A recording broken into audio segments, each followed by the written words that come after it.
2 minuti prima delle 9:30, così cominciamo esattamente in orario.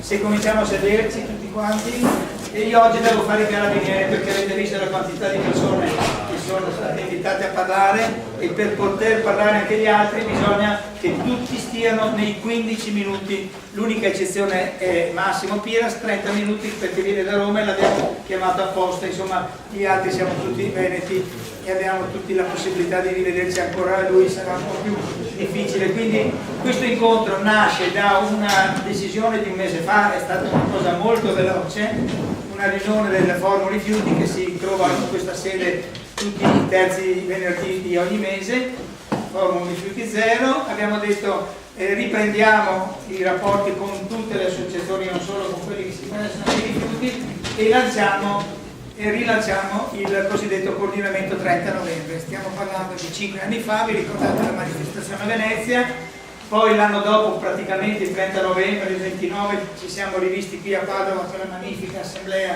all'Arcella in cui molti di voi c'erano, eravamo forse 1 migliaio, una cosa mai vista prima, e però dopo è andato scemando il coordinamento tra i gruppi. Ogni gruppo ha fatto le sue attività, ci siamo informati, Pedemontana, TAS, grandi navi, rifiuti eccetera, però ognuno più o meno ha lavorato per sé. Anche se la solidarietà c'è, qualche volta andiamo tutti alle grandi navi, qualche volta andiamo tutti con l'Epifania della Terra sulla Pedemontana, però è un po' diminuita. Bene, oggi è l'inizio di un ritorno che avrà come secondo appuntamento, lo dico già perché Albino me l'ha suggerito ieri per telefono, adesso Albino è sparita, che è l'Epifania della Terra, che non è una cosa religiosa, è un momento in cui c'è anche il momento religioso, ma c'è soprattutto la volontà di protesta e di proposta contro lo sfascio della Pedemontana. Quest'anno sarà rilanciato alla grande, di più, segnatevelo già, siamo al 6 febbraio, il giorno delle 6 gennaio, chiedo scusa. Il giorno delle come non sappiamo esattamente dove, ma l'intenzione è quello di rilanciarlo alla grande. Io già dove la inaugurano? La blocchiamo dove viene inaugurata? Non lo so, quindi vediamo. Ho finito il mio sermoncino di 2 minuti, perciò quando parte, allora vi ho detto facciamo la prima mezz'ora, sarà sul tema soprattutto rifiuti zero.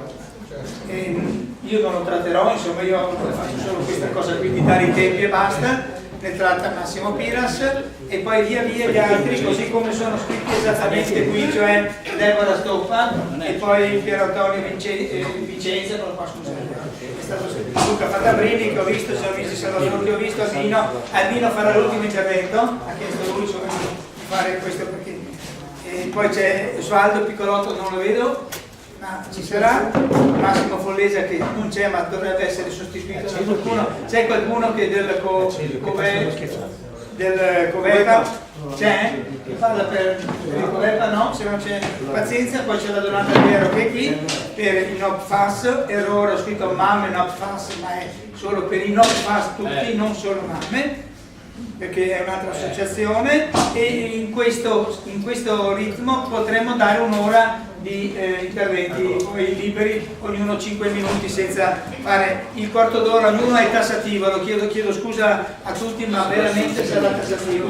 È cominciato, ci siamo. Le presentazioni si potrà averle così sappiamo subito se scrivere tutto. Guarda, lui sta il nostro... No, ma le presentazioni che lo fanno poi, possono mettere in rete oppure no? Sì, lui metterà in rete tutto. Perfetto.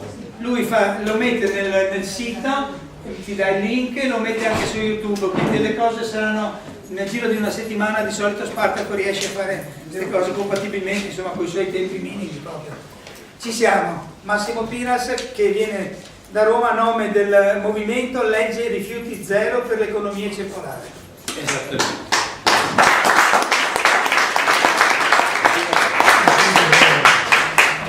Allora, grazie per la calorosa accoglienza. Michele ovviamente è stato insomma abbastanza sintetico, io cercherò di esserlo lo stesso, anche se il tema trattato alcuni di voi lo conoscono ma altri probabilmente ancora no. Credo che la giornata di oggi possa utilmente essere messa a frutto sul tema che non era entrare proprio troppo specificatamente sui contenuti, però dare un'idea di contenuti. Stiamo parlando della campagna nazionale Sblocca Italia Game Over, questo è il tema che io introduco, e le sue evoluzioni importanti in atto, e soprattutto verificare alla luce di questa quali sono le strategie che poi possono essere esclusive sui vari territori, perché noi stiamo cercando ovviamente di diffondere un modello anche di attività che poi può essere localmente gestito autonomamente. Io coordino il movimento nazionale che è stato costituito legalmente 2 anni fa a seguito del deposito del 2013 della legge rifiuti zero. Alcuni di voi ricorderanno, fu fatta una raccolta di firme, la legge rifiuti zero è stata depositata in Parlamento ed è stata ripescata, è attualmente ancora vigente. Andremo a ridiscuterla con una delegazione probabilmente diversa, perché alcuni dei soggetti con cui abbiamo lavorato nel 2013 fanno parte oggi di un diverso filone di lavoro. Noi lavoriamo dal basso. Il movimento è partito come un movimento a base regionale federativo, quindi non è un movimento dall'alto, non ha una gerarchia, non ha un direttivo che impone niente a nessuno. Ogni regione si costituisce o non si costituisce come coordinamento e come movimento e aderisce al movimento nazionale mettendoci il suo contenuto e il suo contributo alla causa nazionale. Abbiamo costruito su questo stesso impronta anche ACE, Alliance Circular Economy, che è un forum aperto con altre 8 associazioni nazionali, perché io credo che sia importante oggi condividere questa possibilità. Rifiuti zero è una cosa, noi stiamo parlando di economia circolare, non è la stessa cosa. Quando parliamo di economia circolare, ve lo dimostrerò, noi non parliamo esclusivamente di rifiuti, perché uno dei punti dell'economia circolare è certamente il più importante, la gestione dei rifiuti.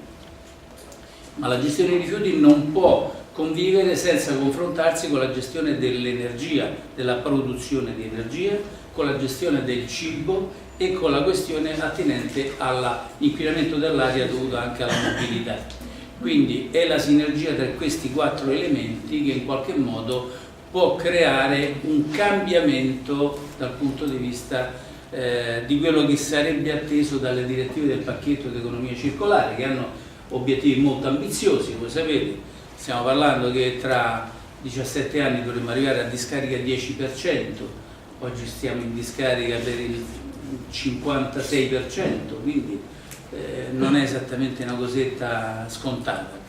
Quindi questa è la filosofia. Mi piaceva spendere un minuto in più su sta roba, perché io credo che le varie associazioni, le varie vertenze che voi rappresentate possono in qualche modo nell'economia circolare trovare un minimo comune denominatore, perché questo contenitore mette dentro tutto, anche l'acqua, perché l'acqua fa parte della circolarità, l'inquinamento atmosferico fa parte di una circolarità che va rinnovata e vanno eliminati gli ostacoli alla circolarità.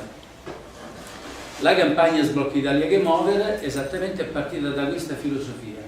Se noi vogliamo lavorare per una vera economia circolare, non l'economia circolare imposta semplicemente da Bruxelles o dagli industriali che vedono dal loro punto di vista la circolarità, noi la vediamo dal nostro punto di vista, facendo una piccola osservazione, che noi siamo il 99% della popolazione, siamo il popolo dei consumatori e degli utenti, quelli che comprano e che pagano tutto questo circolo, e chi decide è l'1% dei decisori politici o lo 0,2% degli industriali che si arrogano il diritto di dire questo è circolare, io faccio circolarità. Non è così. Questo percorso l'abbiamo fatto, come vedete, in modo propositivo.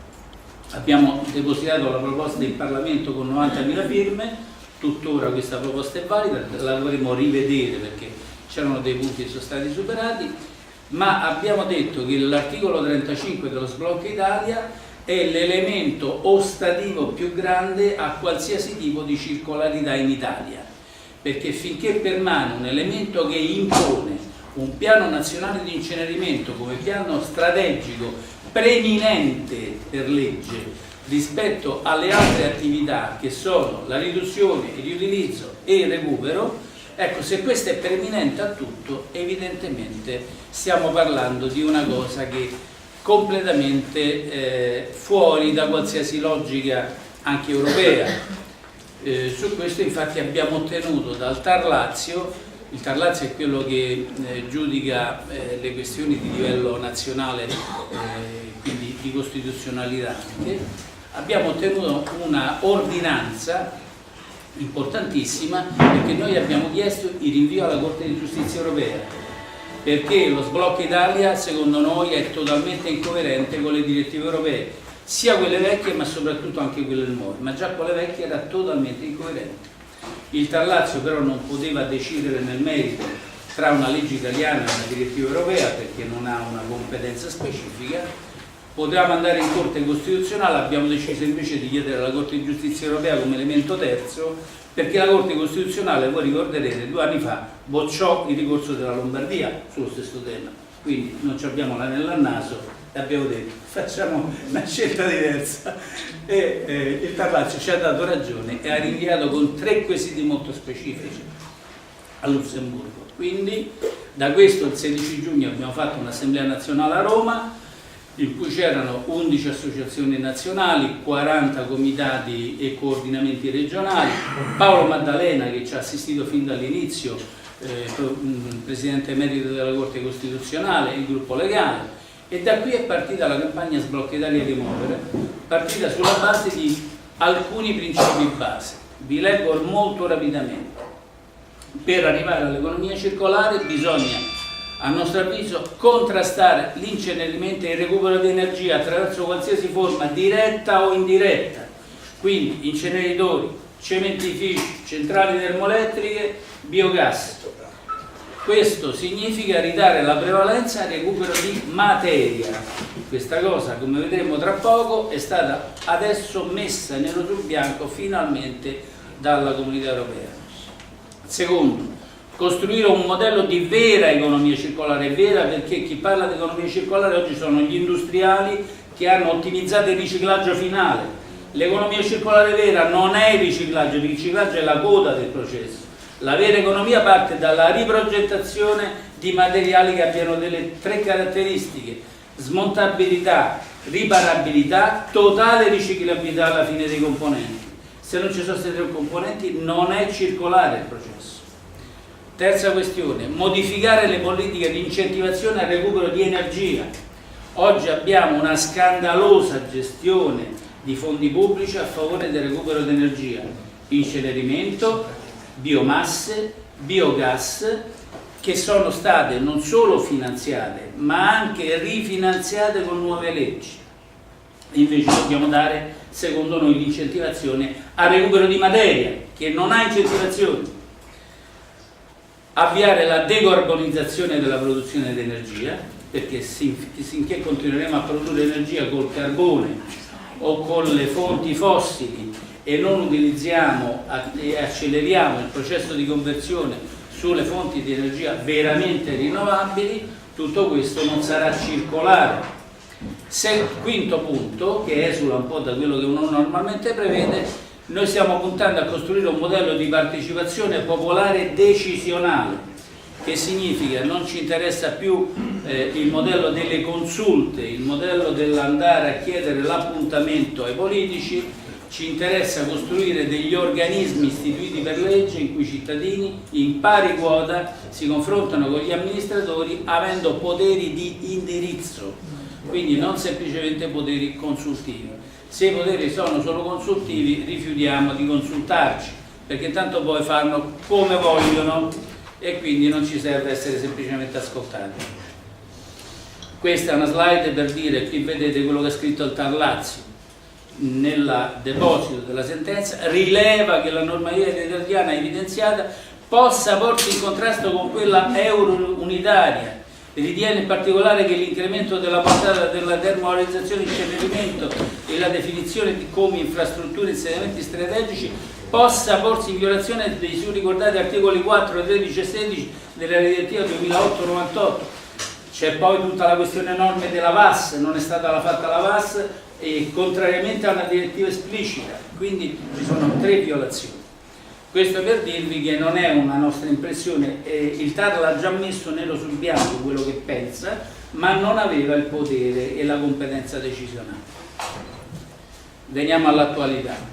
Sembrerebbe che l'impianto da sci più famoso del mondo sia oggi all'attenzione dei media, perché quell'idiota di Salvini sembra che abbia deciso di andare a sciare a Copenaghen, perché tanto lì produce solo vapore acqueo, che problema c'è? Si possono fare anche come dire, i fumenti. Allora non è così, abbiamo recuperato tutto quello che è la documentazione. Quell'inceneritore non è stato costruito principalmente per la produzione di energia, perché voi sapete che gli inceneritori producono non più del 25% di energia come rendimento, quindi sono delle macchine come dire, poco utili dal punto di vista della produzione di energia, assolutamente diciamo marginali. Quello che è inefficiente, mi mancava la parola.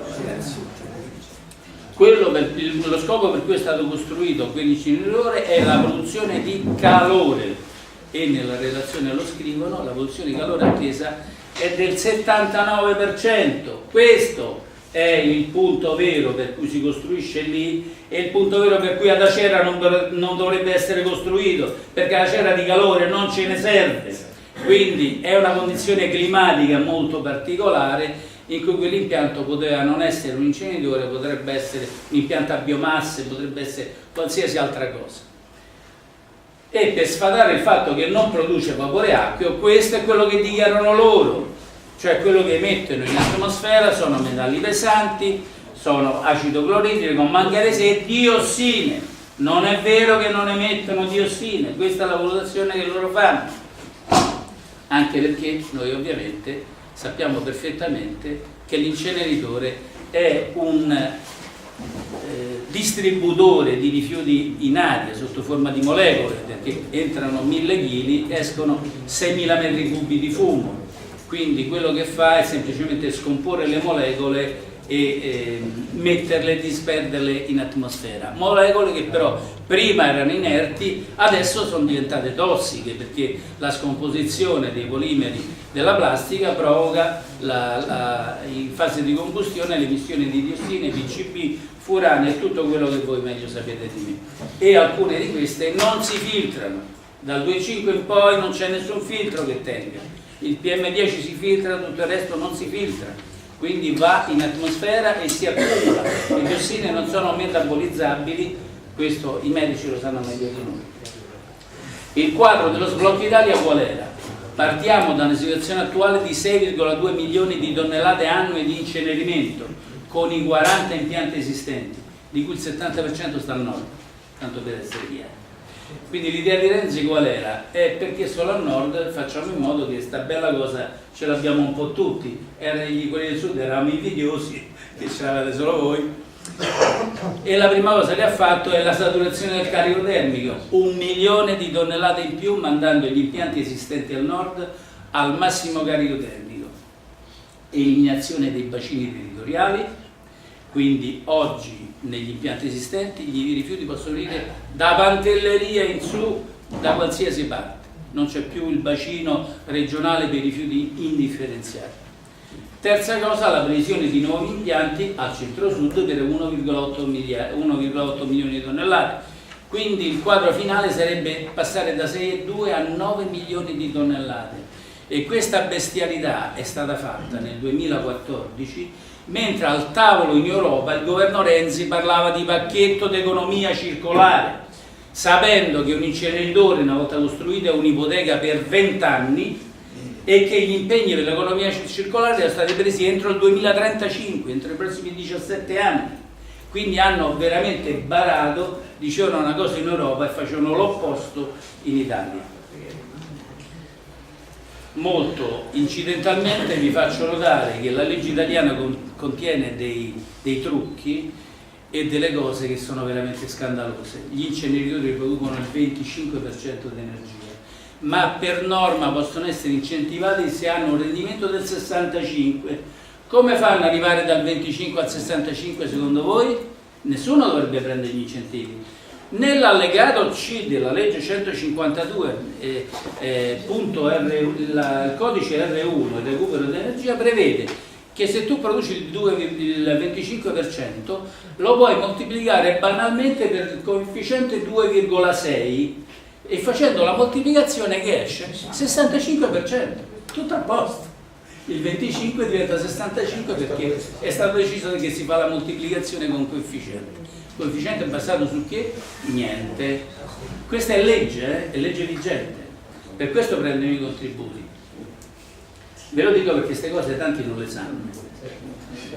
E questo è il quadro della contribuzione, l'incentivazione pubblica che il GSE ha dato l'anno scorso per le energie rinnovabili, ma anche per quelle non rinnovabili, perché qui ci sono 4,2 miliardi di euro su 12 complessivi. Questi 4,2 vanno al CIP6, alle biomasse, al biogas e alla gestione rifiuti dell'incenerimento. Quindi, perché adesso ci sono i certificati verdi, ci sono altre forme. Quindi stiamo in qualche modo ancora pagando un conto salatissimo per sostenere una cosa che non è circolare. È chiaro il concetto? Quindi in Italia siamo fuori da questo. Che cosa dice finalmente la delibera 851 del 30 maggio di quest'anno? Sono state approvate le 4 delibere sull'economia circolare, la 851 è quella sui rifiuti, dice due cose essenziali e la cosa principale che ci interessa è l'articolo 3. Dice che il recupero di materia che cos'è? Qualsiasi operazione di recupero diversa dal recupero di energia e dal ritrattamento per ottenere materiali da utilizzare quali combustibili o altri mezzi per produrre energia. Quindi biogas, biometano, incenerimento e biomasse non sono recupero di materia, quindi stanno fuori dall'economia circolare. Diventano a questo punto una sorta di presmaltimento, una tecnologia di presmaltimento. E quindi questo chiarisce il quadro.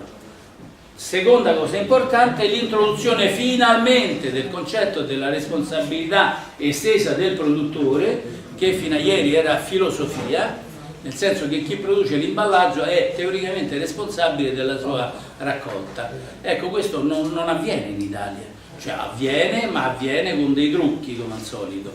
Per cui il CONAI, vi farò vedere tra poco qual è la situazione del CONAI, l'antitrust ha certificato 2 anni fa che copre appena il 20% dei costi della raccolta degli imballaggi plastica, vetro, metallo, non delle altre cose, di quello che i loro produttori associati immettono sul mercato. Mentre fino al 2007 aveva la copertura integrale. Poi un certo Matteoli, se ve lo ricordate, ha cambiato copertura integrale in maggiori costi. I maggiori costi si traducono che l'80% lo paghiamo noi, quindi la formula come dire, giusta sarebbe quella dei minori costi, perché non coprono i maggiori costi.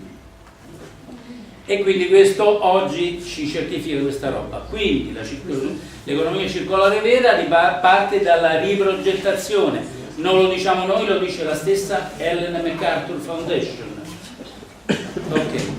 E che quindi è quella che ha creato il concetto di economia circolare, in cui nell'economia circolare entra tutto, entra anche la sharing economy, quindi l'economia di condivisione che serve a passare da acquirenti a utilizzatori. Non dobbiamo necessariamente comprarci tutto, potremo semplicemente pagare l'uso dell'oggetto che ci serve per il tempo che è necessario. Vado molto veloce, tanto per specificare meglio il concetto. Rifiuti zero secondo noi è una gestione transitoria, ma non è l'obiettivo finale, perché rifiuti zero, come vedete, si ferma all'ultimo passo alla migliore progettazione industriale, che è il punto da cui parte l'economia circolare. allora l'obiettivo non è più rifiuti zero, l'economia circolare va oltre i rifiuti zero, primo perché è sinergica, mette insieme rifiuti, energia, cibo, mobilità, quindi una questione più olistica dal punto di vista delle materie, secondo perché quello il punto in cui finisce i rifiuti zero comincia l'economia circolare, che parte dalla necessità di dare una risposta a questo punto. Infatti noi nella nostra metodologia parliamo dalla riprogettazione, economia di condivisione, produzione di energia rinnovabile, riduzione e riciclaggio alla fine. Ovviamente se c'è una riprogettazione il riciclaggio poi sarà totale e completo, se non c'è la riprogettazione ci troviamo col 15-20% di secco residuo che poi non sappiamo che farci, perché è materiale non riciclabile. Per definizione la nostra filiera italiana di ACE è composta da queste associazioni, quindi il Movimento dei Rifiuti, Slow Food, l'ISDE, l'ARCI, VAS, con cui abbiamo fatto il ricorso. Questo è quello che noi possiamo attendere dall'economia circolare, quindi risparmi di 600 miliardi, 600.000 nuovi posti di lavoro, emissioni di carbonio ridotte.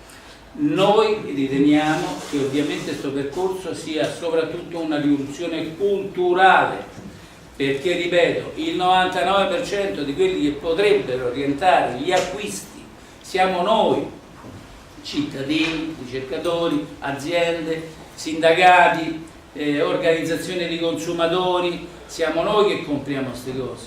Dopodiché ci dobbiamo ovviamente confrontare con il produttore, quindi con le aziende che devono fare ricerca applicata e produrre quello che noi chiediamo, e con i decisori politici che devono fare le normative del tipo. I principi di riferimento sono sempre gli stessi. Una prima indicazione pratica che vi do: noi stiamo diffondendo questo contenuto. La delibera comunale per l'economia circolare è un atto che può essere richiesto e adottato in qualsiasi comune. Questo può essere fatto laddove il comune, il sindaco e la maggioranza sono già predisposti, lo possono fare loro. Laddove non c'è questo, potete fare una delibera di iniziativa popolare, raccogliendo le firme, depositandola voi, con l'appoggio eventualmente anche di gruppi di opposizione, perché l'iniziativa popolare, secondo noi, è una delle cose importanti da utilizzare oltre alla mobilitazione, alle manifestazioni, a tutto quello che serve per dimostrare in piazza. Serve per poi produrre materiale concretamente propositivo. Ecco, saltiamo questa parte della produzione, della riduzione. Abbiamo sistemi che oggi in Germania sono già adottati, che hanno col vuoto a rendere hanno dimezzato l'abbandono delle bottiglie, hanno intercettato il 50% di questa roba perché c'è la cauzione, la bottiglia ha un valore e chi la mette dentro si riprende i soldi. Se la bottiglia non vale niente, tutti siamo tentati di abbandonarla. Crea posti di lavoro, 55.000 posti di lavoro solo con le macchinette per riprendere le bottiglie in Germania, perché qui no? E la riduzione, abbiamo un elenco di cose per cui potremmo arrivare al 20% di riduzione facendo alcune di queste cose. La cosa più importante sembrerebbe il compostaggio domestico, non è così. Sapete qual è l'azione che consegue maggiore incidenza di riduzione? La tariffazione puntuale. Io ero convinto che fosse il compostaggio domestico, perché per tanti anni ne avevamo parlato, perché l'organico è tanto in peso eccetera eccetera, invece no. La tariffazione puntuale è quella che ottiene il migliore risultato. Con questi chip si fanno col porta a porta, no? Ovviamente laddove c'è un porta a porta a monte, quindi poi il compostaggio, il packaging ecologico, il detersivo alla spina eccetera eccetera. Ovviamente il porta a porta lo do per scontato, e quindi da questo punto di vista noi ci dobbiamo avvalere poi dell'impiantistica. Questo che vi presento, l'impianto di compostaggio di comunità, non so se lo conoscete, è una cosa che è stata autorizzata ultimamente, per cui questi impianti per piccole comunità fino a 80 tonnellate l'anno si autorizzano con una DIA, denuncia di inizio attività. Sono impianti che possono essere risolutivi. Allora, quindi qual è la strategia che noi abbiamo utilizzato in questi anni? Abbiamo utilizzato, oltre quella che è la semplice pressione rispetto ai decisori politici, il depositare atti. A Roma abbiamo depositato una delibera di iniziativa popolare, Roma Rifiuti Zero, che è stata approvata, è vigente, ma la giunta che l'ha approvata, la giunta Marini, è decaduta dopo pochi mesi. La giunta che si è succeduta, che io ero convinto che l'avrebbe attuata la giunta 5 Stelle, attualmente sta fermo in un cassetto da 2 anni il regolamento di partecipazione popolare, cioè quelli che parlano di democrazia diretta. Quando tu gli vai a proporre l'attuazione della democrazia diretta con un principio che vi dicevo prima, gli osservatori rifiuti zero, con un regolamento per cui i cittadini sono in pari quota con gli amministratori e hanno poteri di indirizzo, oltre che semplicemente poteri di confrontarsi sulle criticità e proporre progetti, questo regolamento a Roma è fermo da 2 anni, il che significa che probabilmente c'è paura di confrontarsi con i cittadini. La democrazia è una cosa che evidentemente viene interpretata a senso unico, e la democrazia è confrontarsi con i propri gruppi. Beh, insomma, banalmente ci sembra che questo non è la gestione della metropoli, dove Roma non si possa fare attraverso i gruppetti di quartiere. Quindi proposte di legge di iniziativa popolare in Parlamento, che è una legge sistemica su cui noi andiamo a raccogliere tutta una serie di indicazioni. Lì abbiamo proposto la moratoria sull'incenerimento, il togliere gli incentivi alle industrie che fanno combustione, incenerimento e co-combustione. Dove si trova la delibera? In quale sito la trova per copiarla? Sul sito www.leggerifiutizero.org. Legge Rifiuti Zero, tutto in lettere e senza punti. Voi trovate la delibera di Roma, trovate la proposta di legge nazionale, di cui io sono il primo firmatario, che è stata ripescata da questo Parlamento e che quindi andremo a rimodificare, e la proposta di legge che abbiamo fatto a Parma, perché una delle modalità e delle strategie che noi abbiamo attuato, abbiamo fatto 4 campagne, una di queste campagne è ancora in atto e credo che voi abbiate raccolto le firme, perlomeno alcuni di voi, la campagna Cambiamo l'aria, perché non basta semplicemente occuparsi dei rifiuti. Noi abbiamo un problema di odori molesti, abbiamo un problema di tassare gli inceneritori, abbiamo un problema di rifarci dare i soldi per la copertura del riciclo da parte del CONAI. Queste cose non si risolvono semplicemente con dei post su Facebook. Quindi noi abbiamo fatto 3 petizioni al Parlamento nazionale, di cui è in corso la raccolta di firme, e che voi potete in qualche modo ridare un segnale e rilanciarle. Queste sono petizioni popolari che depositeremo nel momento in cui arriviamo a un target importante, perché non possiamo andare in Parlamento con 10.000 firme, noi vorremmo andarci con 100.000 firme almeno. Quindi questi moduli si possono scaricare. Il problema dell'inquinamento olfattivo è enorme, perché non c'è nessuna norma nel testo unico ambientale. Il problema non esiste secondo loro, il problema della puzza, da impianti di rifiuti, ma non solo, da impianti di depurazione delle acque, da porcilaie, ci sono un'infinità di impianti che producono questa roba. Questa è la petizione sul CAC, sto concludendo. Ecco, questa strategia riteniamo che sia opportuna. Noi a Parma abbiamo fatto quest'anno il primo meeting nazionale tra comuni e comunità, perché l'economia circolare secondo noi parte dai territori. Vedete lo slogan? Che significa? Significa che noi dobbiamo mettere insieme sindaci, giunte locali e comitati, coordinamenti attivi, e cominciare a ragionare concretamente su questi atti, su cominciare a approvare questi atti e poi avviarli, che significa non solo teoricamente fare l'atto, ma cominciare a implementare la raccolta di domiciliare dappertutto, i sistemi di trattamento locali. Noi l'indicazione che diamo è di basarci su bacini entro i 200.000 abitanti. Per abbattere il sistema dei grandi impianti noi dobbiamo fare i sistemi di prossimità. La prossimità si realizza nel piccolo. 200.000 abitanti significa che tu ti fai un piccolo impianto di compostaggio e un piccolo impianto di riciclaggio, e non fai la fila dei tir che per esempio da Roma porta all'organico a Pordenone, cioè che è uno scandalo veramente. Ogni volta ne parlo, la gente non ci crede che Roma porta all'organico a Pordenone. Ecco, queste sono le cose, questa è la proposta di legge per inserire 1,5 miliardi l'anno al compostaggio aerobico, che essendo prevalente come recupero di materia non ha una lira di incentivazione. Quell'altro che invece sta sotto prende 1,5 miliardi solo il biogas e 4,2 complessivamente tra CIP6 e biomasse. Ecco, questo è il mio messaggio. Ultima notazione: la campagna Sblocca Italia che muovere è già diventata Next Step Europe, perché settimana scorsa sono stato 4 giorni a Barcellona.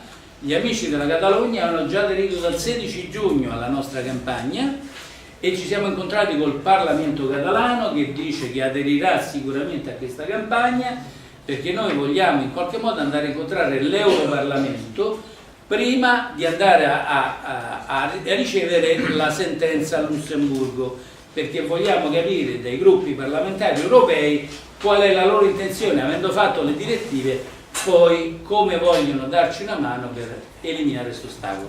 Grazie.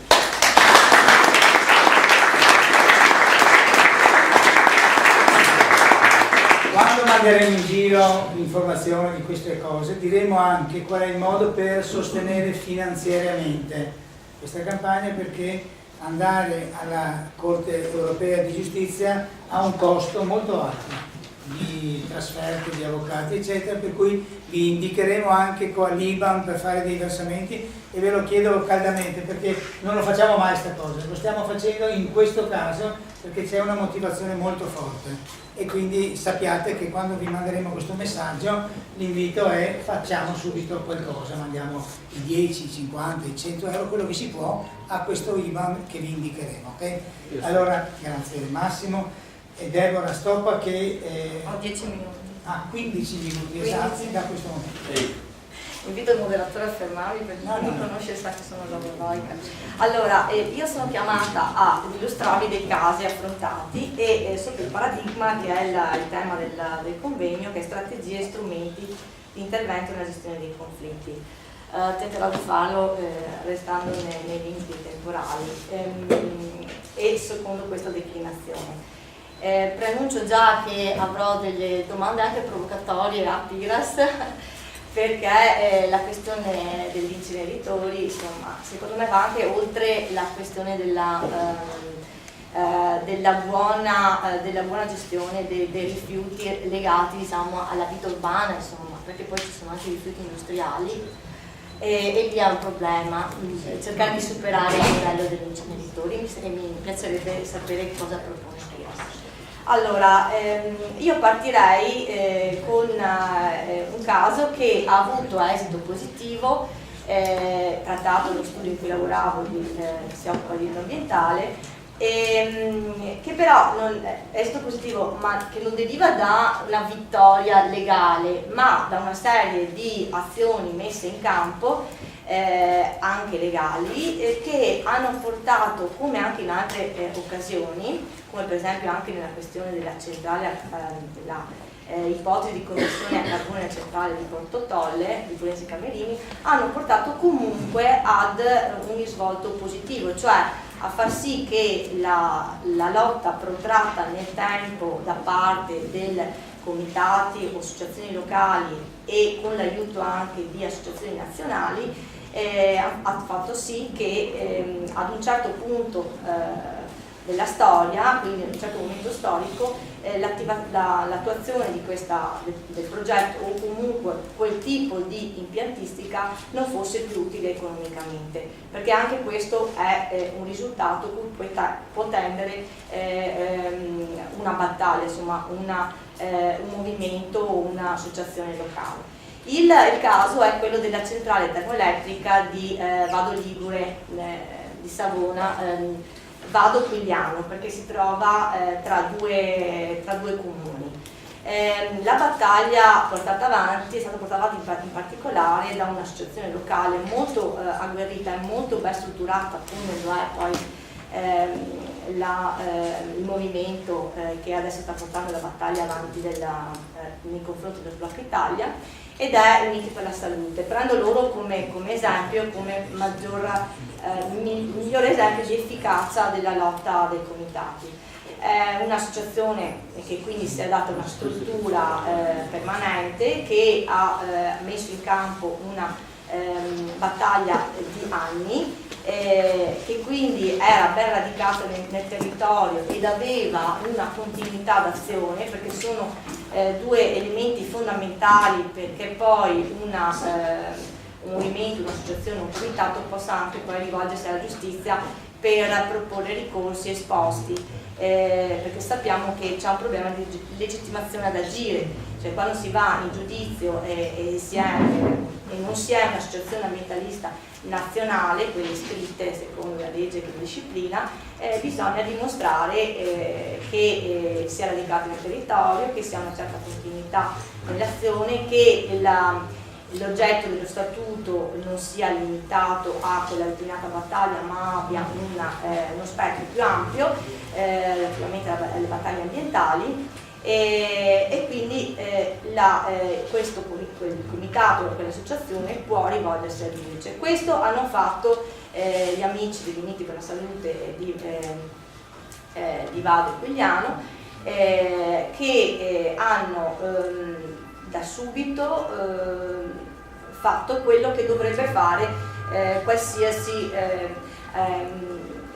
gruppo di persone che intraprendono una battaglia del determinato conflitto ambientale, e cioè il famoso accesso agli atti.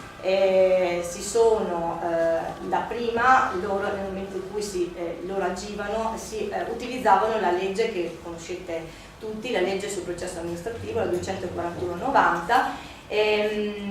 Dopo, nel momento in cui si sono rivolti a noi come studio che ci occupiamo di diritto ambientale, utilizzavano anche lo strumento della tutela dell'accesso all'informazione ambientale, che è il decreto attuativo 195/2005, che poi insomma è confluito in quell'articolo del codice dell'ambiente che sempre voi che insomma fate le battaglie ambientali conoscerete bene, che è il 3 Sexies, dove appunto è confluita la tutela delle informazioni ambientali sia del decreto legislativo 195/2005 sia della famosa convenzione di Aarhus. Quindi la prima azione importante fatta da questa associazione, ben strutturata, sotto forma di onlus, e quindi anche aveva la possibilità di ottenere fondi tramite il 5 per 1000, è quella dell'accesso agli atti, fatto originalmente con il 241/90 e poi successivamente con gli altri strumenti forniti dall'ordinamento, che sono questi. Da ultimo si è aggiunta dal 2013 in poi la possibilità dell'utilizzo del decreto legislativo 33/2013, quello sulla trasparenza, ok, il famoso accesso civico, ma insomma già l'ordinamento forniva buoni strumenti per questa per consentire al cittadino di verificare qual è l'assetto autorizzatorio di ogni situazione che comporta un impatto ambientale, di studiare la documentazione e di aver modo di capire di volta in volta qual è il procedimento autorizzatorio che viene attuato e la quindi la disciplina che viene applicata, e conseguentemente capire quali sono gli strumenti per intervenire. Allora, questo comitato, questa associazione si era rivolta in un primo momento, aveva fatto il suo accesso agli atti, si era rivolta in un primo momento nel 2009 ad un legale locale che in quel momento storico aveva impugnato quella che era la valutazione di impatto ambientale di un nuovo gruppo a carbone che si voleva realizzare in questa centrale che era dotata anche di un gruppo a gas, ma il cui problema era determinato soprattutto dai due vecchi gruppi a carbone ormai obsoleti, che dovevano essere sottoposti alla procedura di AIA già a partire dal 2007. Infatti la centrale il direttore della centrale aveva depositato domanda per ottenere l'AIA, ma erano così obsoleti i gruppi, non rispettavano quelle che erano le migliori tecnologie disponibili, quelle che dovevano essere presenti nell'impianto per ottenere l'AIA, per cui avevano attuato questa strategia. Beh, è una strategia che penso sia stata utilizzata anche in altri impianti che non avevano possibilità di miglioramento tecnologico dell'esistente, e cioè quella di far sì di mettere in campo un qualcos'altro, nel caso di specie un nuovo gruppo a carbone secondo una tecnologia nuova, ma soltanto per come dire, intorbidire le acque del procedimento amministrativo, di portare le cose alla lunga e di continuare a utilizzare fino a fine vita questi vecchi gruppi, con ovviamente un peggioramento della situazione ambientale esistente. Quindi, capito qual era la strategia dell'azienda, questa associazione ha dapprima impugnato la valutazione di impatto ambientale di questo nuovo gruppo, ha poi con noi impugnato, perché ha deciso di cambiare studio legale da cui erano seguiti, con noi impugnato l'autorizzazione unica che era stata rilasciata per la realizzazione di questo nuovo impianto, e successivamente, essendo nonostante insomma, il tempo passato, insomma, è arrivata un'AIA ben dopo 5 anni, perché è arrivata nel 2013, ma questo era il loro scopo, cioè quello di introducre le acque con un nuovo progetto e sostanzialmente di collegarlo all'esistente, ma di ottenere un'AIA che gli consentisse, con un cronoprogramma piuttosto lungo, di continuare a utilizzare i vecchi gruppi sino a che avessero prodotto utile per l'azienda. Quindi questa associazione ha fatto un ricorso contro la valutazione di impatto ambientale, un ricorso straordinario perché era fuori termine contro l'autorizzazione unica per la realizzazione di questo nuovo gruppo, un ricorso contro la nuova AIA, un ricorso contro l'esame dell'AIA e contemporaneamente ha proposto un esposto corposo che abbiamo realizzato come studio alla Procura della Repubblica di Savona. A quell'epoca, altro elemento che bisogna che i comitati e le associazioni sappiano, quando si propongono esposti alla magistratura, questi hanno un risultato utile o non utile a seconda di qual è il procuratore capo della... sì, questo bisogna dire, ve lo dico. Allora, in quel caso ha prodotto un risultato utile perché l'esposto ha dato origine ad una corposa intercettazione che ha interessato soggetti del Ministero dell'Ambiente, che nonostante siano stati intercettati, poi sono stati promossi, poi se guardate a sede vi dico qualche nome, sono ancora là. Infatti al Ministero dell'Ambiente ci vorrebbe uno spoil system a mio parere. Una deratizzazione. Sì, una pesante. Del ministro però. Pesante. Non quella della commissione via autentica a suo tempo. Pesante, esatto. Poi sì, altro che il Ministero dell'Economia. Quindi ha portato, allora il procuratore capo era prossimo alla pensione, quindi non gli interessava andare contro i poteri forti.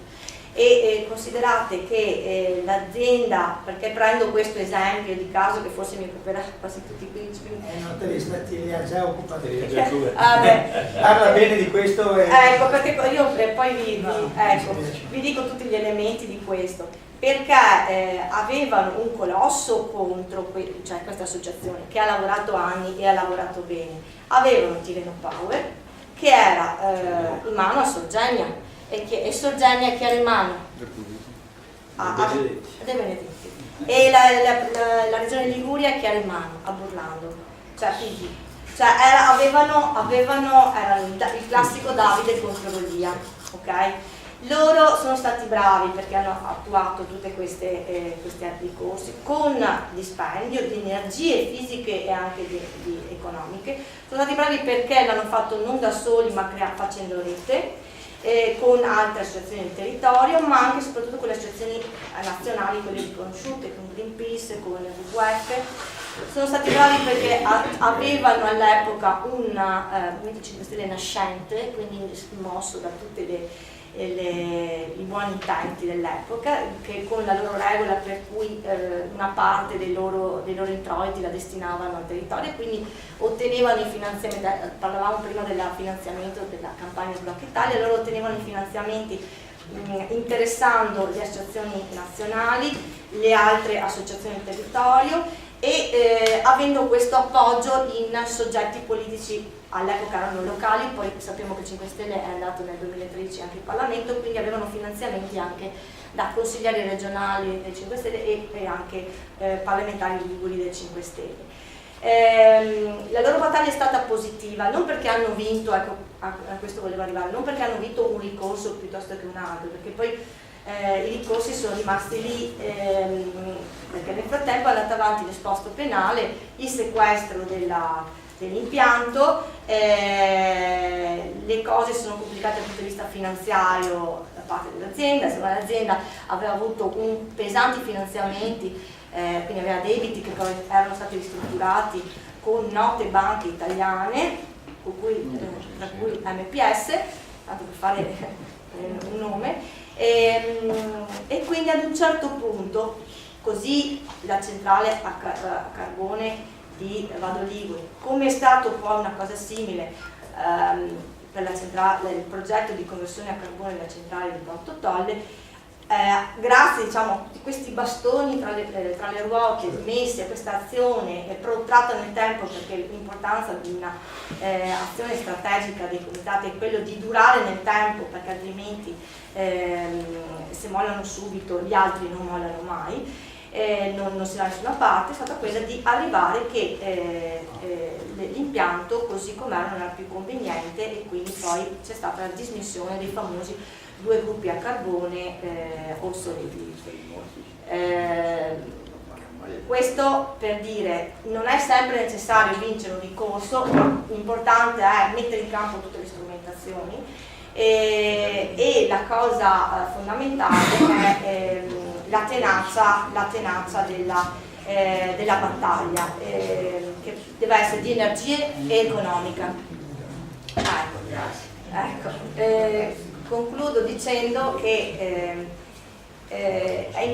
due sono le componenti fondamentali per una lotta efficace ambientale.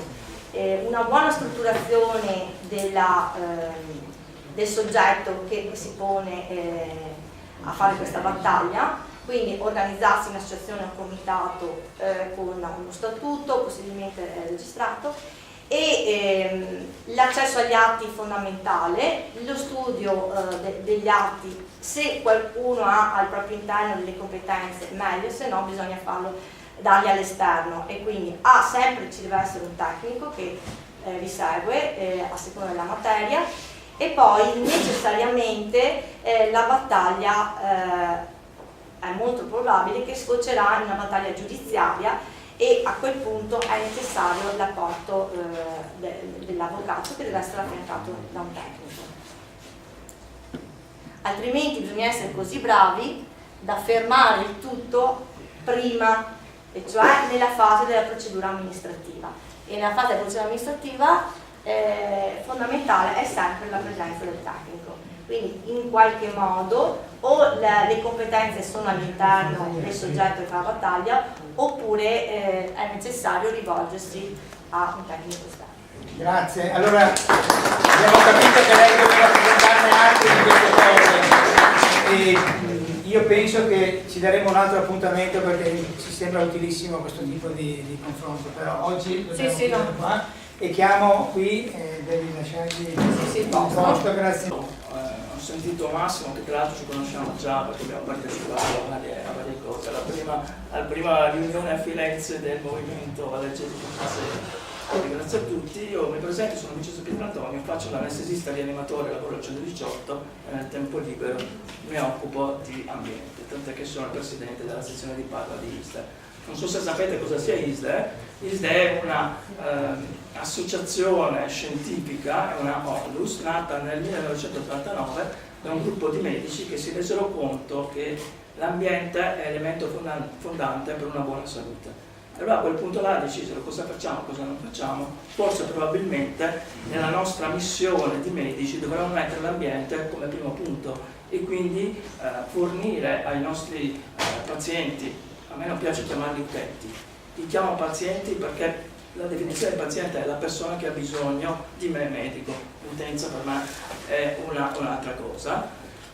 Si sono messi d'accordo su cosa fare, allora per esempio fornire informazioni sugli impatti che determinate produzioni industriali oppure gli stili di vita di ciascuno o la semplice alimentazione possono avere sulla salute. L'anno successivo, in pratica il 25 novembre del 1990, domani sono 28 anni, nacque ISDE Internazionale. ISDE Internazionale è unica tra questo tipo di associazioni ad essere riconosciuta da ONU e ONU. Infatti c'è collaborazione stretta anche su dei documenti di prese di posizione su argomenti importanti. È chiaro che in questo consesso, in questa situazione in cui siamo varie associazioni per decidere un modo di portare avanti la battaglia ambientale, ISDE trova il suo brodo primordiale, diciamo così, nel senso che noi nasciamo per questo, per garantire un minimo anche di competenze mediche, scientifiche a chi è in cerca di soluzioni di questo tipo.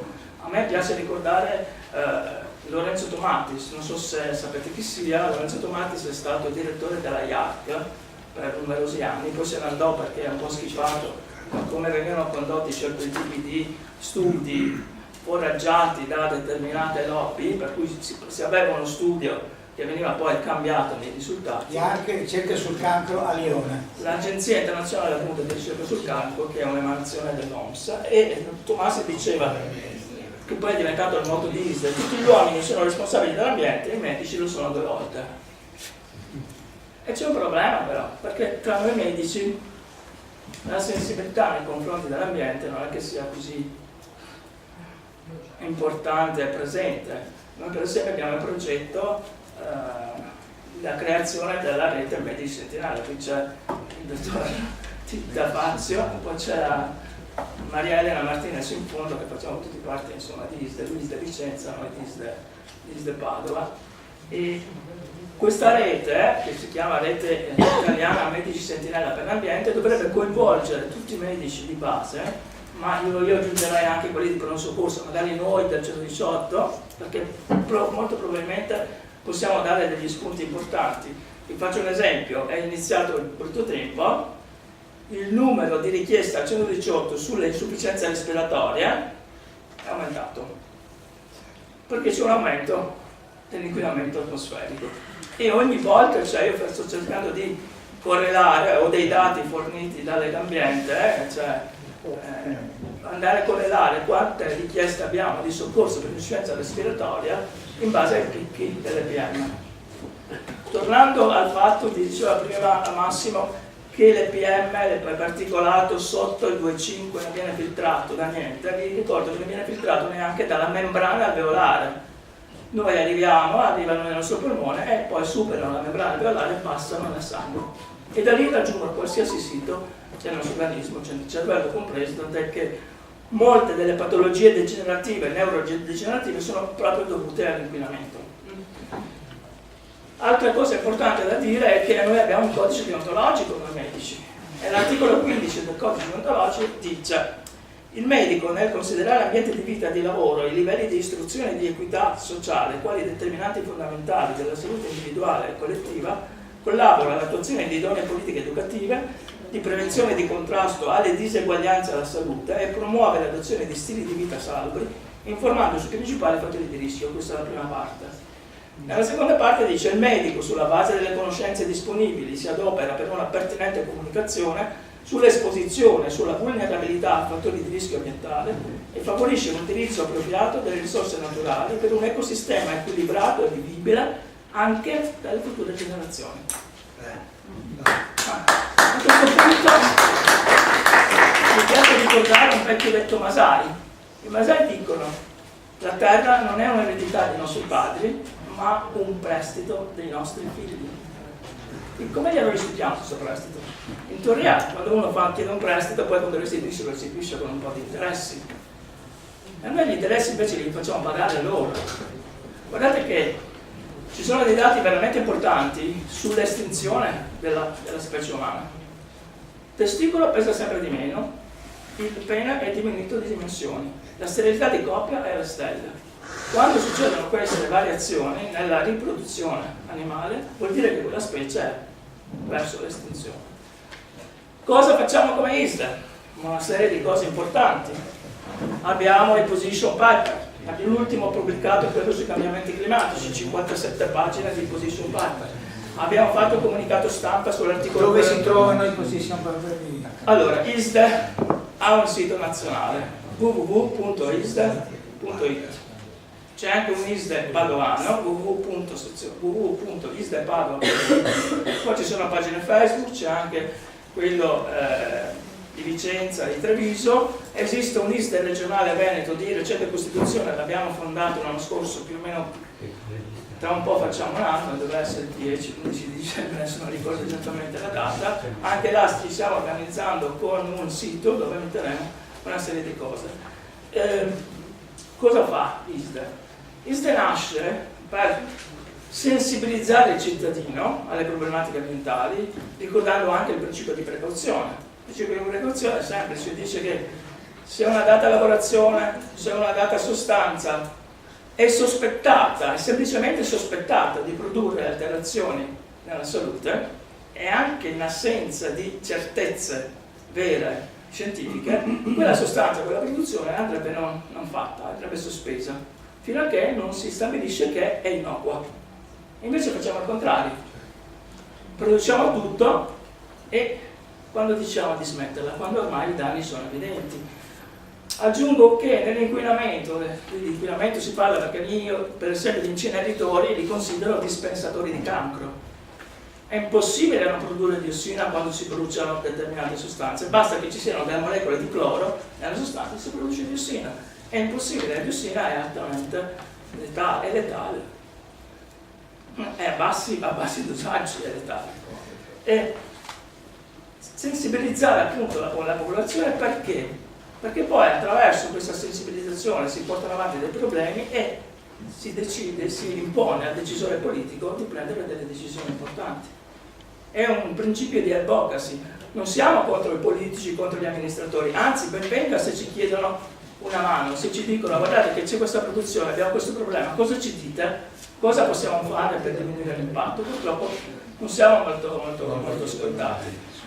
ISDE appunto fa questo, ISDE poi produce delle documentazioni, va alla ricerca di quello che la letteratura scientifica internazionale propone e ci sia addirittura una newsletter della ISDE nazionale. Adesso ci sta bombardando Romizzi, il presidente nazionale, quasi ogni settimana c'è una notizia sulle mail in cui appunto vengono riportate varie notizie, anche alcuni articoli importanti, nonché tutte le iniziative che ISDE prende in tutta l'Italia. ISDE è organizzata in sezioni provinciali e dall'ultima modifica dello statuto anche in sezioni regionali che si stanno formando, e poi c'è una struttura nazionale con un direttivo nazionale, un comitato scientifico. Conoscete Gianni Tamino, il professor Gianni Tamino fa parte di ISDE Padova, ma è un membro del comitato scientifico di ISDE nazionale. Quindi sicuramente noi siamo qua per fornire competenze tecniche, come diceva prima l'avvocato, occorre un tecnico, noi chiaramente forniremo competenze tecniche dalla parte medica, però ISDE non è soltanto medici. C'è Andrea Barbiero, che è il mio tesoriere segretario, facete funzione in questo momento, che è un chimico. Abbiamo anche competenze chimiche, Gianni è un biologo. Abbiamo degli architetti, abbiamo la Marina Lecis che è laureata in scienze forensiali, abbiamo tutta una serie di competenze che possono essere utili nella stesura di documenti, lettere, perizie e quant'altro, per cui diamo veramente la nostra adesione. Ma io ho finito, non ho altro da dire. L'unica cosa che, perché se no parlare di ISDE mi ci vuole ore, l'unica cosa che è importante, che mi piace ricordare, è che a Padova nel 2008 c'è stato un congresso organizzato dalla FAMCEO, la Federazione Nazionale dei Medici e Odontoiatri, e ISDE, in cui è stata scritta una carta, la Carta di Padova. Nella Carta di Padova c'è scritto qualcosa di importante, il medico che diventa responsabile dell'ambiente e quindi cambia l'etica, cambia tutta una serie di visioni di quella che è la vita e di quella che è la funzione del medico nei confronti del suo paziente o anche della persona che va lì a chiedere informazioni. Deve farlo in rispetto anche dell'articolo 5 del codice deontologico. Quindi è qualcosa che è nato qui a Padova, che stiamo portando avanti, speriamo di realizzare questa rete di medici sentinella per l'ambiente che sicuramente può darci una mano, nel senso che sono i primi a vedere le alterazioni di alcune patologie. Se una patologia prevale su un'altra, poi adesso è tutto computerizzato, quindi è facile anche fare delle statistiche, che ne so, vicino nella zona di Tamil sono aumentate le leucemie. Perché? A quel punto là vado a vedere se l'esposizione alle emissioni di un benedetto inceneritore dove c'è la linea 1 che andrebbe chiusa ma non la chiudono mai. Non attendere i pazienti nei reparti ospedalieri. Prego? Non attendere i pazienti nei reparti ospedalieri. Non attendere. Uscire. Certo. No, io porto il paziente, come nel mio mestiere io porto l'ospedale al paziente più che il paziente all'ospedale, arrivo e faccio le cose a casa del paziente, quindi trovo una porta sfondata in questo. Principio di precauzione.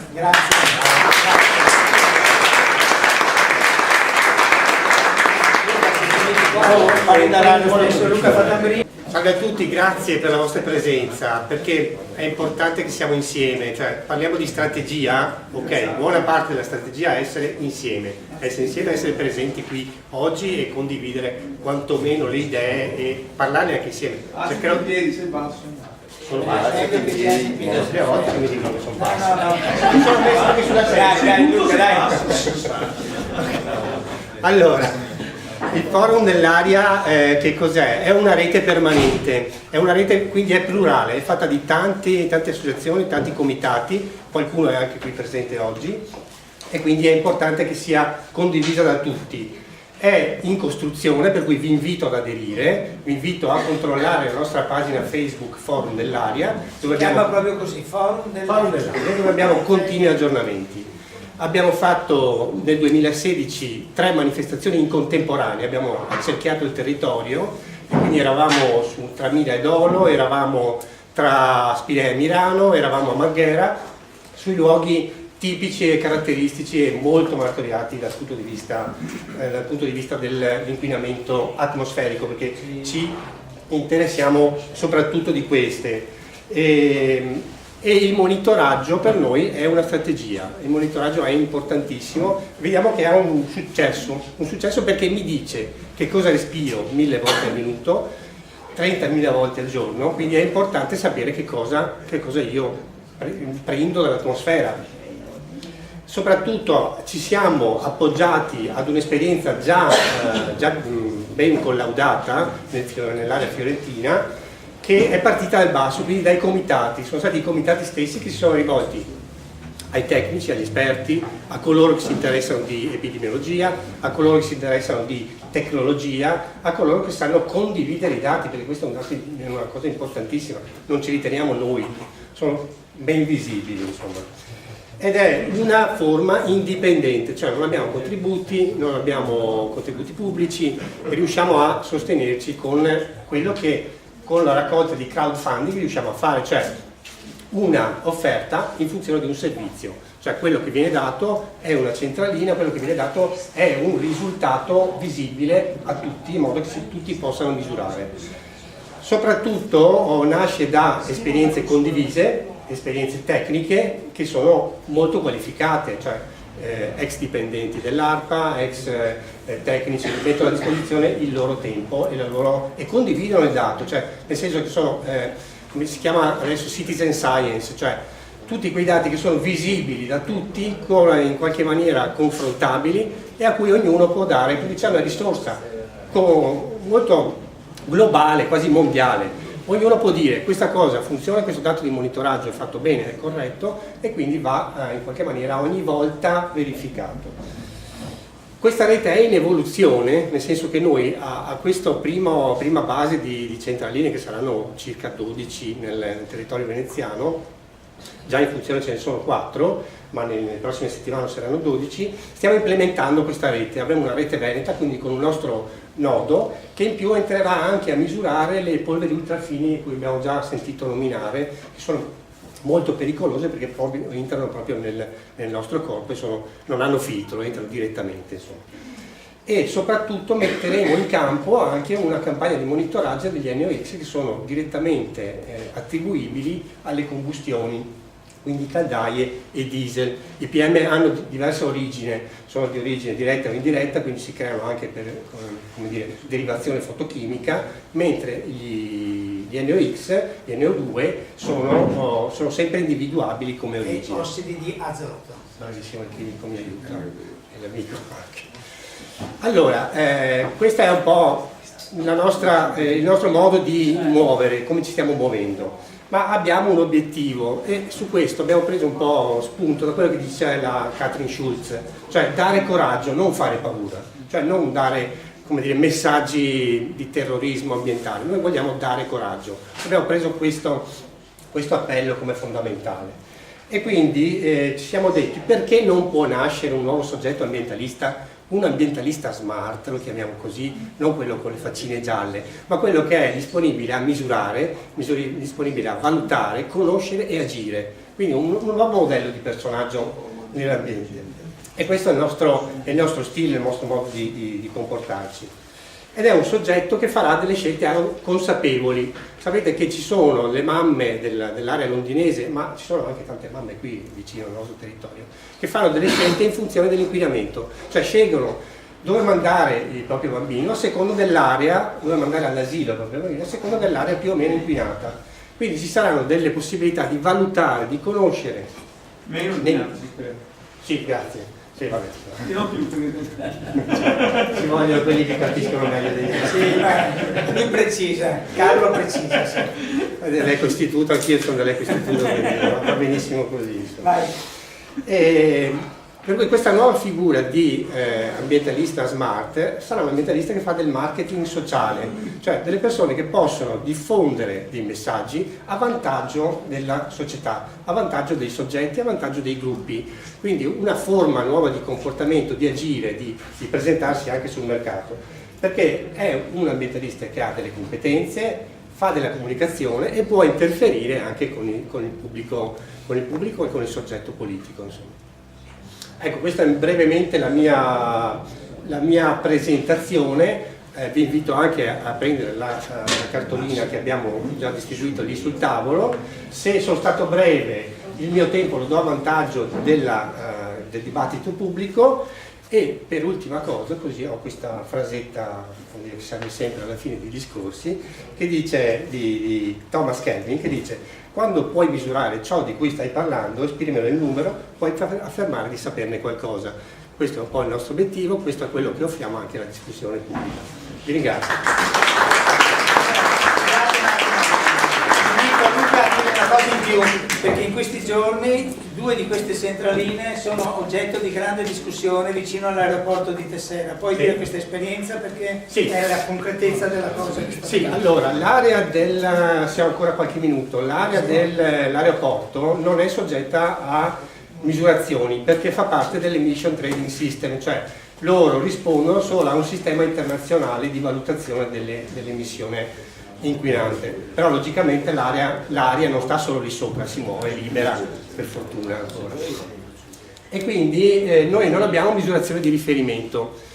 Uno dei nostri gruppi è proprio operativo lì a Tessera, ne ha già acquistata una e sta facendo delle valutazioni, proprio perché c'è la possibilità che l'aeroporto vada in espansione e quindi i voli aumentino. L'aeroporto di Venezia è uno dei primi aeroporti d'Italia, credo il secondo o il terzo, e quindi noi possiamo finalmente cominciare a valutare l'aria del porto e dell'aeroporto di Venezia. Insomma. Quindi con questi dati possiamo già cominciare a conoscere cosa respiriamo, vi ripeto, per 30.000 volte al giorno, quindi ogni momento, ogni attimo è motivo o di stare un po' meglio o di stare un po' peggio, tanto per dare coraggio. 150 euro.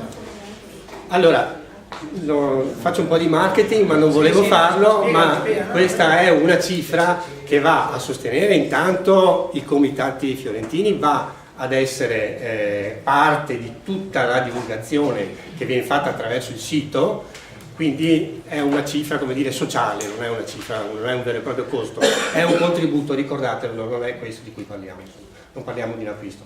Ma pensiamo che con la nostra rete locale potremo addirittura ridurlo questo costo per avere anche dati in più, dati sulla pressione, sulla temperatura, dati sul PM01, quindi sulle polveri ultrafini, che sono argomento di forte discussione e soprattutto di valutazione per adesso che non è ancora stata fatta. Grazie a Luca anche per la Comunque sono qua.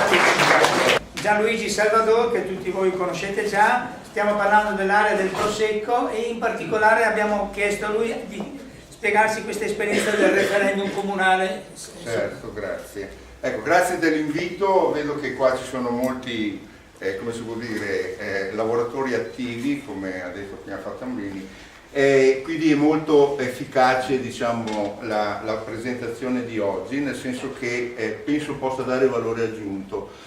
Io sono del Movimento della De Crista Felice, lo sapete, ho fondato con Pallante, l'abbiamo fondato, lui è stato l'ispiratore di questo movimento, che è un po' la mia visione politica, e poi lavoro a livello di sopravvivenza, diciamo, sul tema dei pesticidi, quindi sono dentro PAN Italia come Pesticide Action Network, che è una rete mondiale che lotta contro i pesticidi di sintesi. Voglio andare veloce, ho distribuito parecchia documentazione in fondo, ci sono 2 brochure che trattano argomenti sui pesticidi, un manualetto e poi la nostra strategia portata avanti a Conegliano, e poi tutta una serie di documenti diciamo di riferimento, per esempio il referendum federale svizzero che è molto più avanti del nostro dettato referendario, perché ha già raccolto le firme per vietare in tutta la federazione svizzera e metterla nella Costituzione svizzera l'utilizzo dei pesticidi di sintesi nel commercio, alla produzione e all'importazione. Avete tutti i documenti lì in distribuzione. Quindi oggi si parla di strategie e quindi bisogna cominciare a definire la direzione. Come diceva Seneca, non vi sono venti favorevoli per quelli che non sanno dove andare, quindi la prima cosa da fare è definire una direzioni che sono di 2 tipi, sono quelle del top down, che diciamo noi, dall'alto in basso, perché noi deleghiamo perché vengano fatte delle regole, ma dal basso perché i problemi nascono dal basso e quindi devono essere portati in alto, come abbiamo, ecco, noi abbiamo 3 settori assolutamente squilibrati ultimamente, vedete da questo file, da questo slide, e abbiamo ben il 70% nei servizi. I servizi sono un settore parassita, io lo dico sempre ad alta voce, che succhia ricchezza alla produzione di ricchezza degli altri 2 settori, che sono l'agricoltura, che è quella del moto perpetuo, che produce cibo per tutti, perché il problema dei migranti in Italia non è quello di venire a cercare lavoro, ma è quello di mangiare, perché siamo macchine termodinamiche, e quindi, come dice il medico dell'ISDE, abbiamo prima di tutto bisogno, e poi farò anche un certo tipo. Ecco, su questo discorso qua dobbiamo ribaltare questa struttura, perché la struttura stabile durata per millenni era ribaltata, e appena finirà il petrolio, la prima crisi energetica, la prima crisi finanziaria, sarà per forza necessario ribaltare questa struttura sociale. Volevo fare un discorso, visto che parliamo di strategie, di metodi, eccetera. 2 accenni sulla semantica utilizzata stamattina. Io quando sento parlare di rifiuti zero e di economia circolare mi viene il prurito, mi viene la varicella. Perché? Perché rifiuti zero è una cattiva traduzione di zero waste, che vuol dire zero sprechi. Primo. Secondo, va contro 2 principi della termodinamica. Allora deve essere sostituita da riciclo totale, con attenzione alla prevenzione, eccetera, eccetera. Dobbiamo dare un messaggio legato alla natura, un messaggio che sia implicitamente un obiettivo da raggiungere. Rifiuti zero è una bufala, è un ossimoro. Quindi attenzione a questo discorso. Primo, Il discorso dell'economia circolare, se noi non premettiamo economia circolare, perdiamo il grande attrattore dell'ambiente, perché l'economia circolare è stata inventata dal sistema capitalistico per consumare un po' meno, ma crescere sempre di più. Attenzione, tant'è vero che nella cosa mostrata lì la parola ambiente non c'è mai, in quella trilogia che è stata mostrata. E invece i medici per l'ambiente hanno individuato il grande attrattore che è l'ambiente. Senza ambiente sano non andiamo da nessuna parte. Va bene? Allora qui entro nel discorso dei pesticidi. Zaia dice, e tutti dicono, il futuro è biologico. Allora definiamo la visione del futuro, ma prima di tutto dobbiamo distinguere tra mezzi e fini. Attenzione, noi confondiamo sempre i mezzi con i fini. Quali sono i fini? I fini sono salute e tutela della biodiversità. La raccolta differenziata è un mezzo per avere salute, per avere felicità, per tutelare la biodiversità. Attenzione, non è un obiettivo, è un mezzo.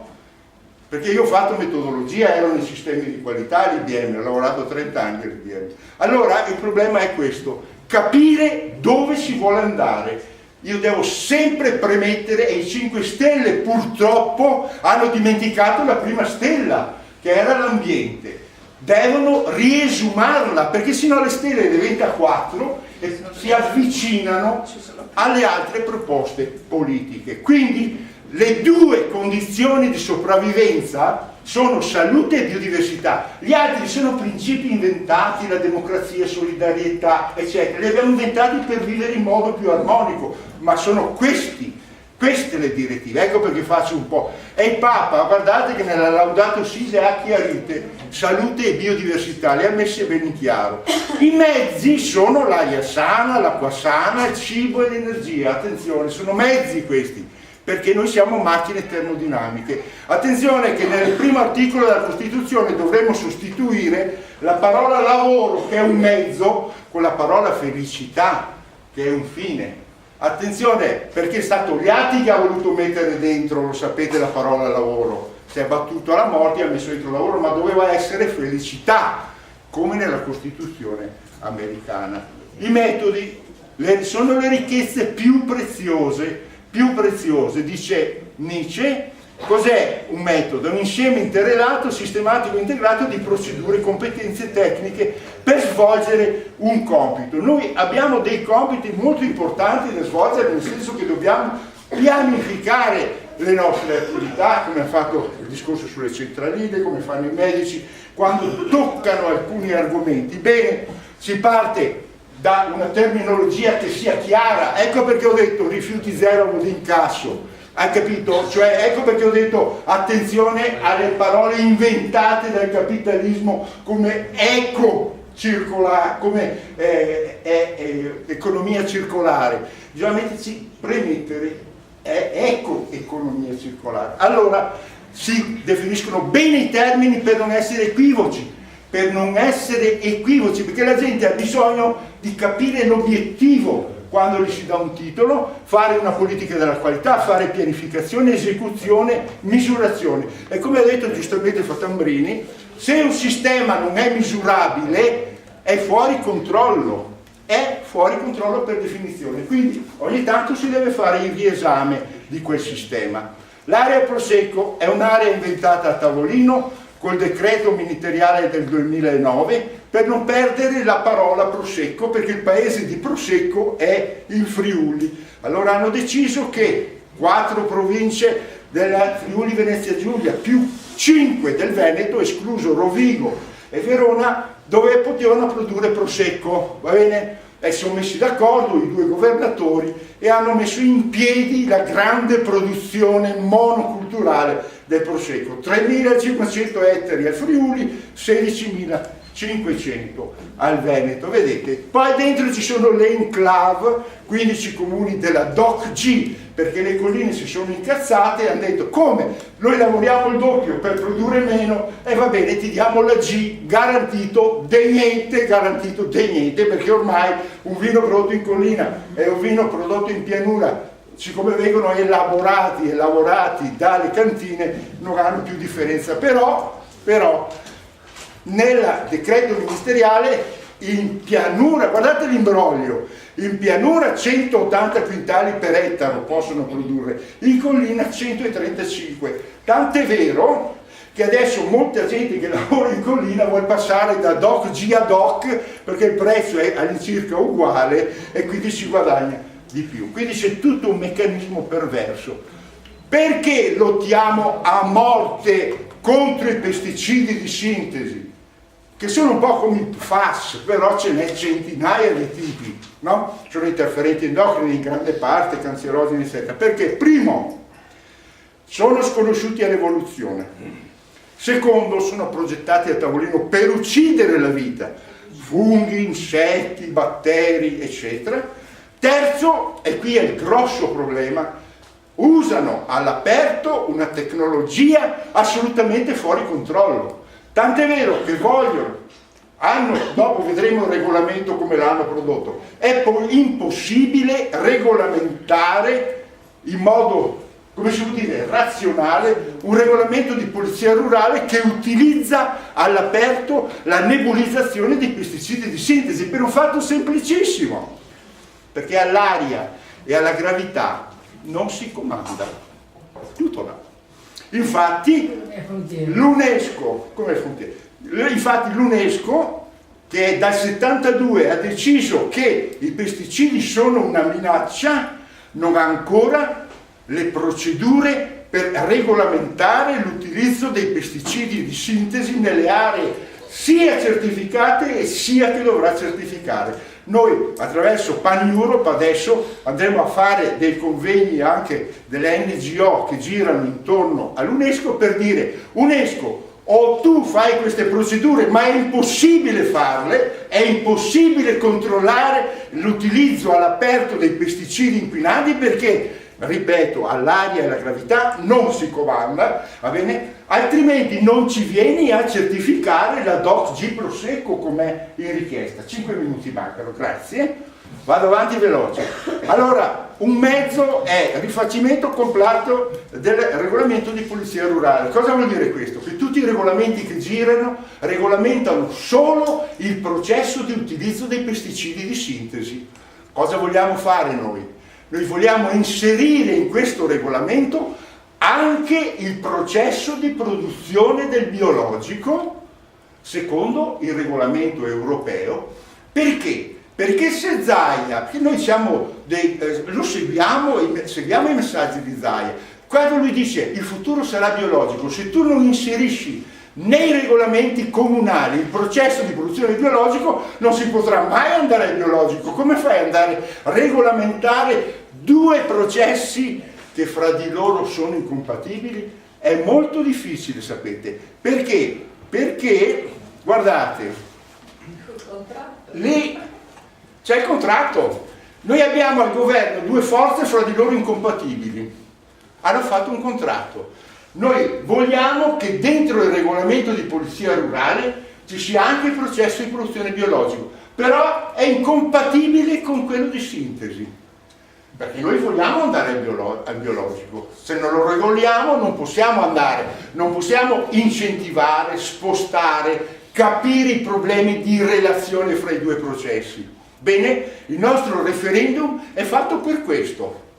Sembra una cazzata, ma tutti i problemi che nascono sul territorio a causa di pesticidi nascono lì, a metà. Perché non si è in grado. Sapete cosa ha detto Zaia nella sua guida alla costruzione dei regolamenti? Se vi trattano per vicino, chiudete le finestre, coprite l'orto con teli, e prendete le azioni del caso. Hanno regolamentato per legge il trattamento sanitario obbligatorio di massa. La stessa cosa per il West Nile, sono le linee Bravissimo Bartè. Allora, il problema è questo. Vince quel processo, però si vuole andare al biologico senza averlo regolamentato. Questa è una grossissima contraddizione. Ecco, qua ci sono tutti i due vantaggi e i svantaggi dell'altro. Perché noi vogliamo andare al biologico? Guardate questa tabella, quello è il tipo di pesticidi e i tipi di fasi di accrescimento della vite. Per la lotta integrata nel regolamento del protocollo della DOCG Prosecco, guardate, ci sono ben 155 pesticidi di sintesi, molti sono nocivi e molti sono tossici, mentre nel processo biologico ci sono solo 39 pesticidi, perché sono pesticidi anche, il solfato di rame è un fungicida, no? Ecco, però è a base minerale, non è sintetico, utilizza tutte sostanze, diciamo, in natura. Guardate la grande differenza. 155 sintetici, poi lascio la presentazione chi la vuole, è giusto anche perché io vorrei che a livello comunale si diffondesse. Guardate la differenza fra i due processi, è per questo che ecco, questo è lo striscione che ci è servito per raccogliere le firme, questo è nella marcia pesticidi che è stata decisa anche quest'anno a giugno, il 9 di giugno. Ecco, ultimo argomento, referendum comunale consultivo. Nel 90 la legge sulle autonomie ha detto a tutti i comuni potete, anzi dovete inserire questo è stato citato anche da te, vero?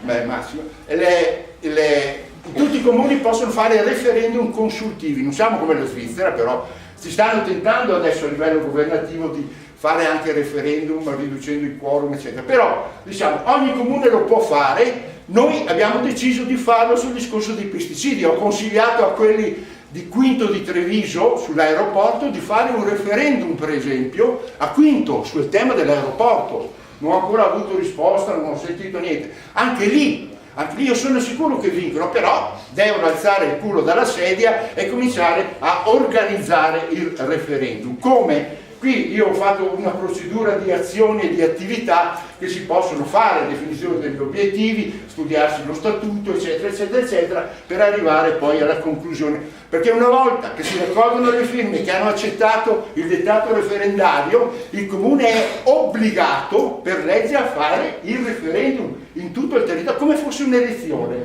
quindi seggi nelle scuole, quindi pubblicazione dei manifesti e tutto quanto, quindi è molto efficace. Chiudo parlando del dettato referendario. Cosa abbiamo messo dentro nel dettato referendario? Vogliamo che questo dettato referendario entri nel regolamento di polizia rurale per mettere in contraddizione l'attuale regolamento di polizia rurale che non contiene il processo di produzione biologica. Se noi inseriamo questo qua nel regolamento di polizia rurale, vietando, vedete, i fitofarmaci, mi è scappata quella parola lì, l'hanno fatto quel giorno non c'ero, fitofarmaci, da scrivere pesticidi perché fitofarmaci, lena bufala, è un'invenzione delle case chimiche, pesticidi è il termine ufficiale, va bene? E prodotti fitosanitari sono quelli che si utilizzano nella campagna, bene? Si mette il divieto totale, a questo punto sono obbligati a gestire il divieto nel tempo, devono per forza inserire il processo di produzione biologica. È un lavoro grossissimo. Ecco, io ho chiuso, guardate il dettato referendario della Svizzera, è micidiale.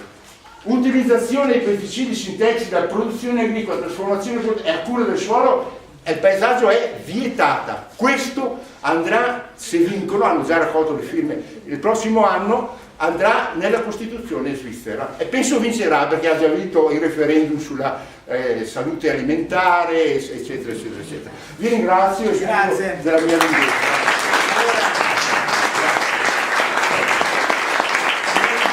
Voi potrete vedere, rivedrete tutte queste cose, però come diceva Gianluigi, se gli dai in qualche maniera a Spartaco le slide, le mettiamo a seguito. Perfetto, così le mettiamo tutte le slide. Tutte insieme, sì, tutte insieme. Te le mando. In maniera che è più facile riutilizzarle.